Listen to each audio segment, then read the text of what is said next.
नमस्कार स्टूडेंट, स्वागत है आप सभी का एसकेएस स्टडी में। यहाँ अर्धवार्षिक परीक्षा हेतु महत्वपूर्ण प्रश्न कक्षा 9 गणित अर्धवार्षिक परीक्षा में जो प्रश्न आते हैं आदि किताब से लेकर आधे सिलेबस से, उससे मैं रिलेटिव क्वेश्चन लेकर के आया हूँ इस सीरीज में। देखते हैं। ये पहला क्वेश्चन,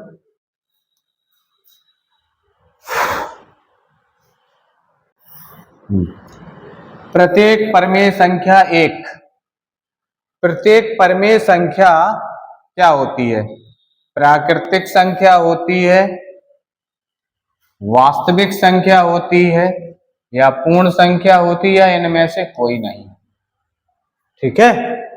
प्रत्येक परमेय संख्या वास्तविक संख्या के अंतर्गत आती है। ठीक है। प्राकृतिक संख्या को हम परमेय संख्या नहीं कह सकते। ठीक है। लेकिन वास्तविक संख्या परमेय संख्या के अंतर्गत आती है। वास्तविक संख्या के अंतर्गत परमेय संख्या आती, प्राकृतिक संख्या आती, पूर्ण संख्या आती, सबके सब आते हैं। इसीलिए परमेय संख्या को हम वास्तविक संख्या कह सकते हैं। नेक्स्ट क्वेश्चन, √2 एक पूर्ण संख्या है, गलत। परमेय संख्या है, गलत। √2 एक अपरमेय संख्या है बेटा। √2 क्या है? एक अपरमेय संख्या है। √2 क्या है? अपरमेय संख्या है। एक अपरमेय संख्या चूंकि सभी ऑप्शन दिख रहे हैं। एक अपरमेय संख्या चूंकि यह एक शांत होती है, नहीं, गलत। अपरमेय संख्या अशांत होती है, ठीक है, सही। या अशांत अनावर्ती होती है, इनमें से कोई नहीं।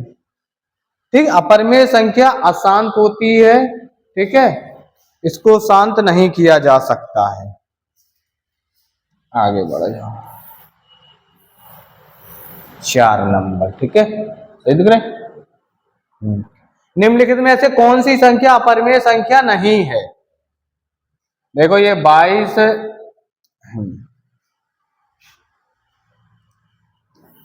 देखो बेटा, पाई का मान होता है 22/7, अपरमेय है। क्या है ये बेटा अपरमेय है। और √2 ये भी अपरमेय है, √3 ये भी अपरमेय है। लेकिन यहाँ स्क्वायर से रूट खत्म हो जाएगा और इसकी वैल्यू मिलेगी 3, इसीलिए ये क्या है? परमेय है। क्या है? परमेय संख्या है। Option D is right answer. Right, ठीक है। प्रश्न नंबर 5, निम्नलिखित में कौन सी संख्या 1/3 और 1/4 के बीच में स्थित परमेय संख्या है? ओके, अभी हम सभी ऑप्शन पे कार्य करेंगे इसमें, ठीक है।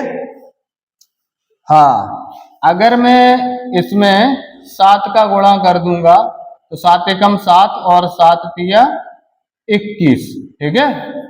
क्या प्राप्त हो जाएगा? तो 7 का अगर 1 में गुणा करूंगा तो 7/21 प्राप्त होगा। ओके। और इसमें भी अगर मैं 7 का गुणा करूंगा तो प्राप्त क्या होगा? 7/24, नहीं 28। 7 एकम 7, 7 चौको 28। अब देख लीजिए, ये जो संख्या है 7/24 इसके मध्य है। 7/24 इसके मध्य है कि नहीं? 7/21 और 7/28 के मध्य में है। ठीक है, तो ये वाला ऑप्शन सही है, मतलब ये तो बीच में उपस्थित है। और हमें ढूंढनी है नहीं वाली, ठीक है, हमको ढूंढनी है नहीं वाली। चलो ऐसे आ जाओ, इसमें भी 5, क्योंकि ये एक है ना, इसलिए 5 का गुणा कर लो। 5 एकम 5, 5 तिया 15, 5 एकम 5, 5 चौको 20। ठीक, अब देखो बेटा, ये 5/16 मध्य में है कि नहीं?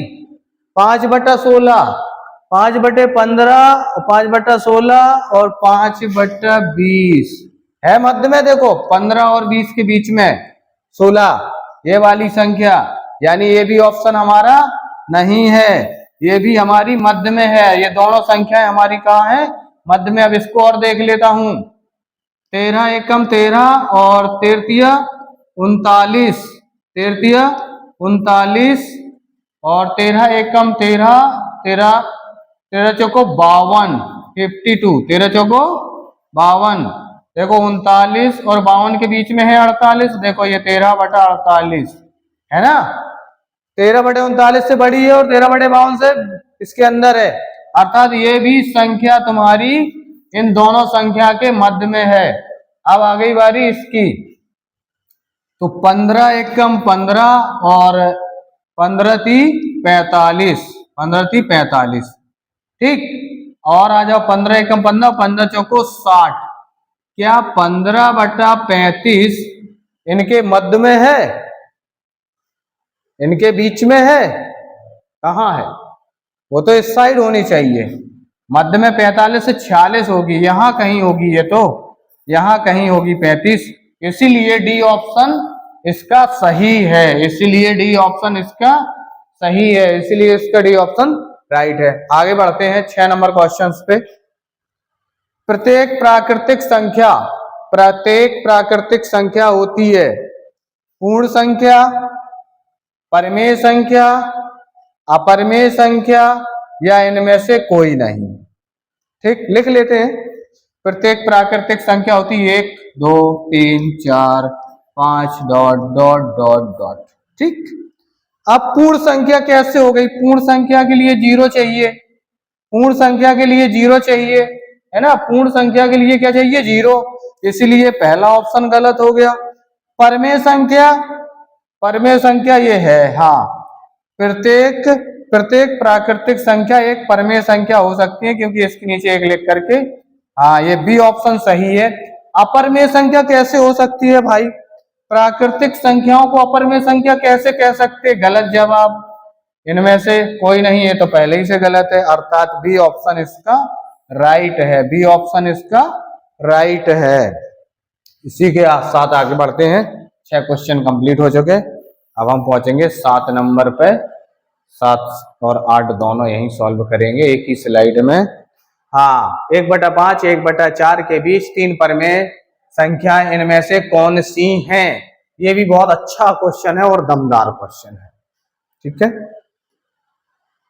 1/5 लीजिए, 1/5 और 2/5 इससे बड़ा, 1/5 से बड़ा है 2/5, 3/5 और बड़ा, 4/5 और बड़ा, और फिर लिखा है 1/4, ठीक है। 1/5 का मीन्स होता है 0.20 और 1/4 का मीन्स होता है 0.25, 0.25 होता है ना, ठीक।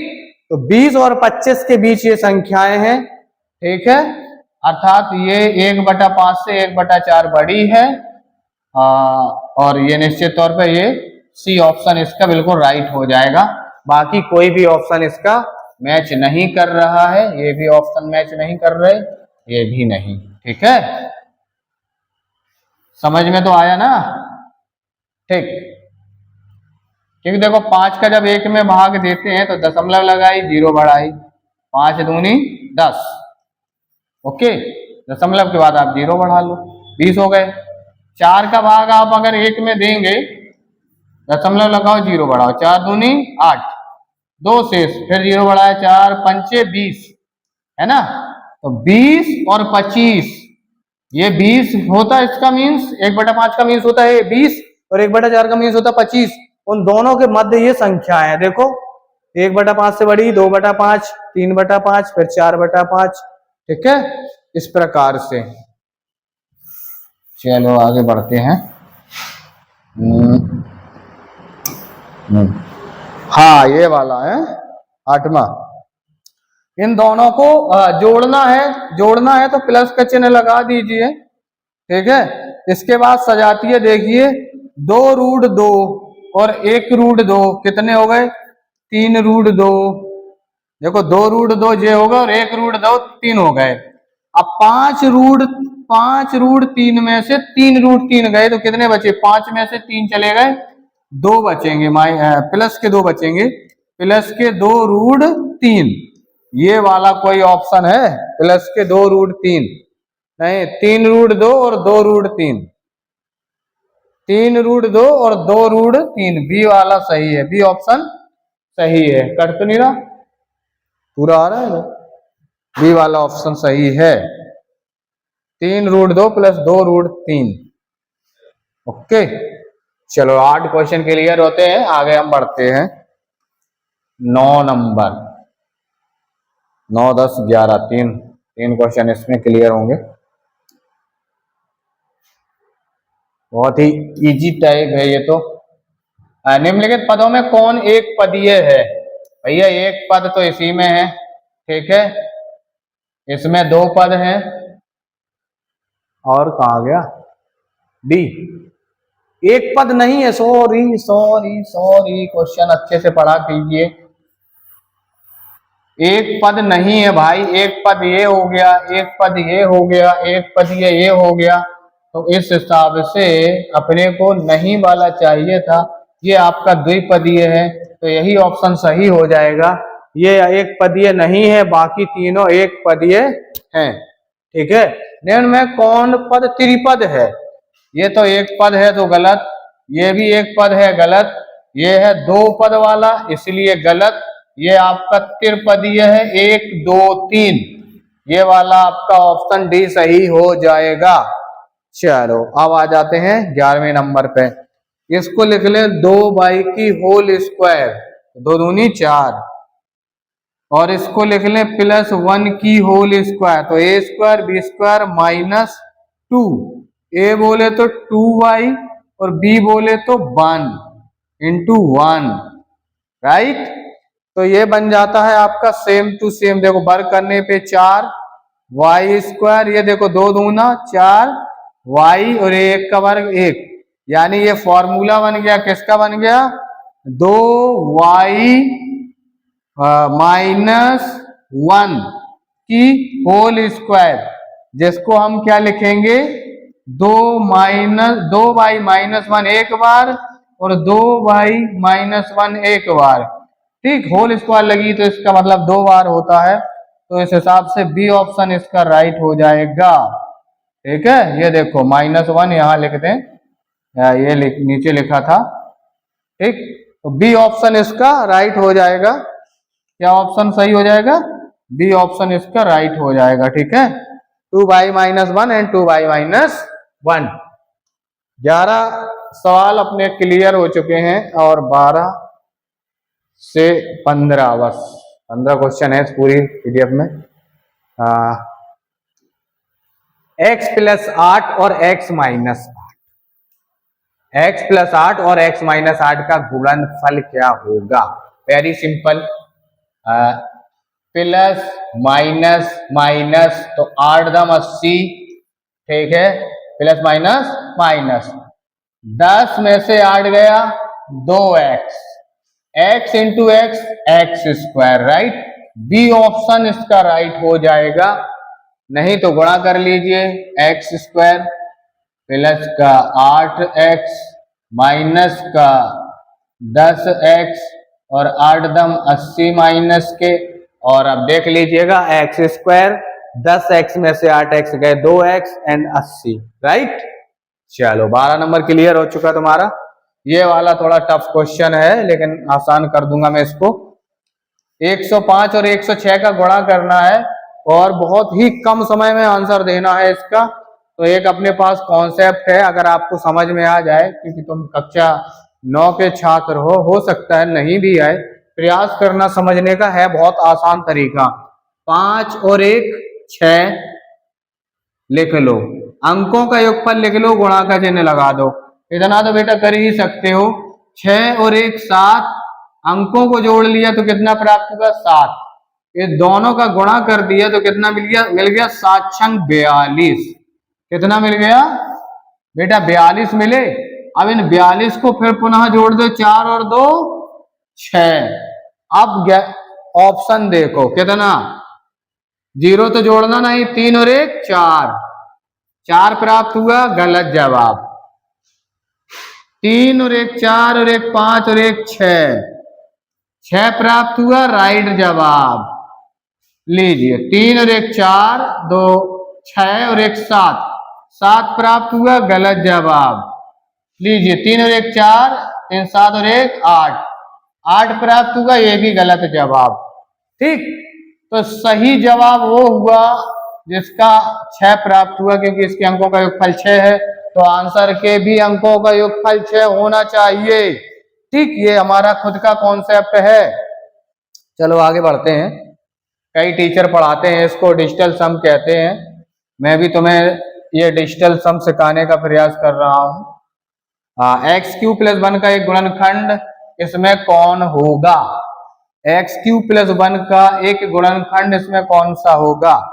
वेरी सिंपल, इसको अगर खोलेंगे तो ए क्यू प्लस बी क्यू का फार्मूला होता है एक्स प्लस 1 और एक्स स्क्वायर और माइनस का एक्स और प्लस का 1। ठीक है, तो एक्स क्यू प्लस 1 का हिस्सा एक्स प्लस 1 होता है, इसलिए बी ऑप्शन। फिर आ गया एक्स क्यू प्लस 1 को एक्स प्लस 1 से भाग देने पर इनमें से क्या शेष क्या प्राप्त होगा? भाई शेषफल पूछा जा रहा है, तो वेरी सिंपल, अभी मैं लगा देता हूं यहीं, x प्लस 1 बराबर 0, तो x बराबर -1, -1 रखना है x के स्थान पे, -1 की होल क्यू प्लस 1, तो इस हिसाब से क्या हुआ कि -1 ही प्राप्त होगा, यहाँ पर +1 प्राप्त हुए, ये कट गए तो क्या प्राप्त हो गया? 0, यानी B option is right. B option आपका राइट है बेटा, 0 बी ऑप्शन में राइट है। बैटरी, हाँ हाँ, ठीक है। इसी के साथ हमारी क्लास ये खत्म हो रही है। सभी लोग इस क्लास को लाइक करें, शेयर करें, सब्सक्राइब करें ज्यादा से ज्यादा लोगों में। Thank you for watching.